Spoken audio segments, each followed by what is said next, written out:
Like I have probably like run several meetings over here internally, as well as like many meetings externally as well. And I actually always struggle. It's almost like sort of like that blank slate as to like you have to like type a purpose, and it helps to have like some categories and like using them as there.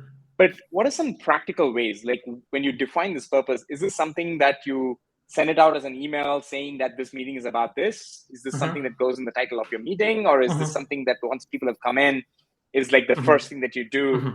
And or more than one way of this, and like what is sort of the practical advice over here to make sure that everybody is aligned on the purpose?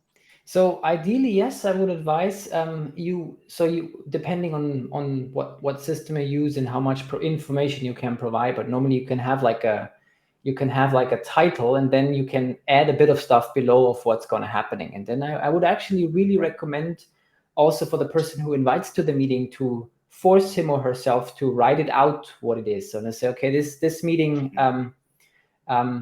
we will talk about the new CRM tool we are planning to use, and the purpose of this meeting will be to get a common understanding about the different options that are available for us, and at the end make a decision which one we want to use in the future, right? And so you would be very clear about, in this case, we would have two purposes. So the final one is, okay, let's make a decision which one we're going to use, but the other one is to get a common understanding about what options we actually have, and then make a decision. So that would be very